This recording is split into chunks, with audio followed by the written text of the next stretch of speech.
Hold on a minute. Hold on a minute. Wait, what was that? Nothing. Hold on. What? Kenny was describing the shot from Patrick Kane there. What was that again, David?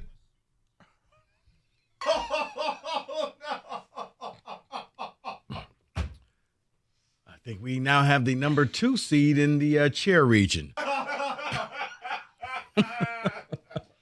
So Kenny's been the opinion leader. He is saying you are fraudulent as Hockey Town, that you, if you knew hockey, would not be excited about Patrick Kane. Kenny Cott's words, not mine.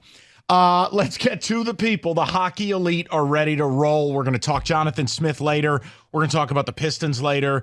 We are going to talk Lions later. Let's go to Nick, 97.1. What's up, Nick? Hey, first off, that hip resurfacing, his hip is probably in better condition than it has been in 5 years. So I'm all for it. I think it'll be a great addition, whether we buy him for 1 year or 3 years, whatever. It's a great addition, man. So when you hear someone like Kenny say people are too excited, what is your takeaway? I was surprised Kenny was not a huge fan of the move. What's not exciting about it? It's a star. Hey, he's a star. He's kicked our butts over the years. And he may just, if anything, he's going to score more goals than he did the last couple of years. I can almost guarantee it. I got $1 on it. All right. All right. Why would anyone not like it? Kenny? I'm looking at this surgery as a lot bigger of a problem than you are. A lot of times when this has happened in the NHL, it happened to Ed Jovanovski back in the day. He had to retire. Oh God, the defenseman for Florida? Yeah, that's what ended his career. Nicholas Backstrom, he had to retire. That ended his career. I mean, it's not something that NHL players typically can come back from at 35, let alone even 25. Well, I'm not 35. I got my first one at 55 and the second one at 60, and I snowboard 4 days a week. So I think we can cut him some slack, and he's probably in better shape than he's been the last 3 years. That pain of a hip is horrible. The resurfacing it's going to be 100%, man. Nick, but you're not testing your hip on a nightly basis on a sheet of ice with other athletes trying to take your head off. No offense. Well, we're gonna see real quick, right? We're gonna see real quick. When My whole thing was, I'm with Nick in this regard, Kenny. It's they tried something, and there's enough runway that if this doesn't work, you do something else at the deadline. All this cost you was a couple of crumbs. Right. And that's where we can all come together and agree on it, because as a low risk, if it doesn't work out, we move on, we try something else. Hey, I like that. That's good. Yeah, to put it in perspective, it was like what you wanted the Lions to do with Chase Young, a conditional third-round pick that you could get back if things don't work out. This is even cheaper. Yeah. There's nothing. But then Kenny bleeped in the stocking, and he's like, I disagree. I'm like, okay. Bob is up next, 97.1. What's up, Bobby? Hey guys, I'm with Kenny, and you know what? Gordie Howe was a superstar with the Vipers too for 43 seconds. this guy is not going to be anything. Nobody scores like even close to 20 goals after having this surgery. And the guy who does his little flipboarding or whatever, get hit by people on a nightly basis in the NHL on skates. It's just not. Of course, it's peanuts, but it doesn't make sense. And then I heard Doug ask Scott today, what do you think his contract is? Here's what your guy Scott said. 2 years, $10 million. What? I went, huh? That's what Scott Anderson said. There's your hockey elite. Whoa, hold on now. Okay. All right. Hold on. All Now, right. I didn't hear it. Let's all calm down. I heard it. Bob, we have Kenny.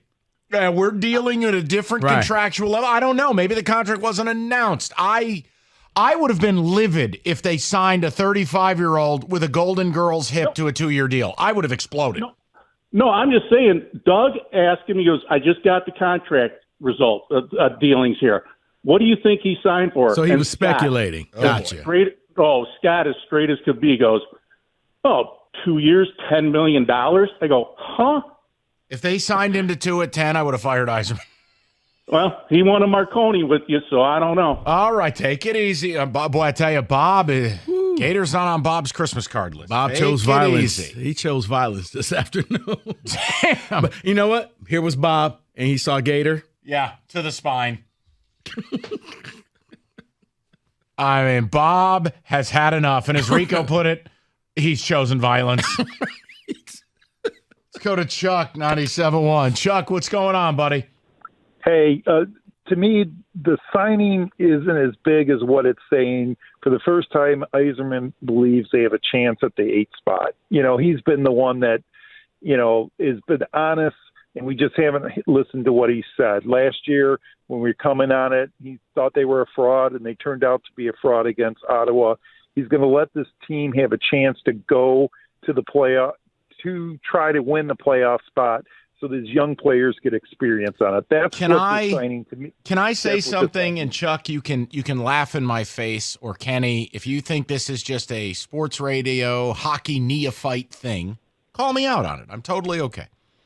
But I've always said you do need a little bit of grizzled vet on any team that is trying to win for the first time. And I'm not telling you that Patrick Kane shows up, like Gladiator, but like it does help that this is a guy with Stanley Cups, dozens of playoff runs.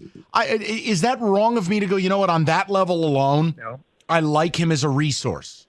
Yeah, playoff experience absolutely matters. That is huge. All we got to do is look at our own experience. Paul Coffey, when he came in, changed the way the Wings looked at themselves. And when Mike Vernon came in as a seasoned goalie, you could almost argue that both were on the downside of their career, but yet both of them added something to the team that you just couldn't manufacture with young guys. They have to see it and experience it. Okay, so I just want to make sure caller Bob doesn't hit me with a chair I know it's a little sports radio takey, but I mean it. I think when young teams try to get this done, you need there's something about the guys who've been through it before. And again, Kenny, I'm not sitting here saying he's going to show up and notch 20 goals. I'm not. I can't do that. And nobody's going to ask him to. But if he's on the second line, Kenny. Second line, but his skill set right now is playmaking. He's still a very good, presuming he's healthy. He was an elite playmaker. Elite. Where are we with power play minutes? If I think he's on the power play, I put him opposite DeBrincat. Set up that one-timer. Would you be yelling to shoot the puck? At DeBrincat, not at Patrick Kane. Okay, just making sure. Let's go over. Let's go to, oh, man, Kenny. Let's go to Chris, 97.1. Chris, how you doing, buddy? Hey, good. I think the injury is not a big deal. I know a lot of guys, older guys, that got some surgeries done. They come out skating like youngsters. I like it. I like Patrick Kane. Like we said, he's won gold medals, Stanley Cups.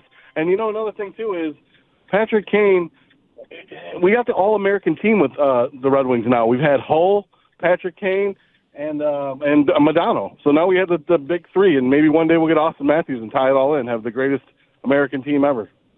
I'd like it if I know they have the goalie in their system. I wish they had a netminder I could really be excited about.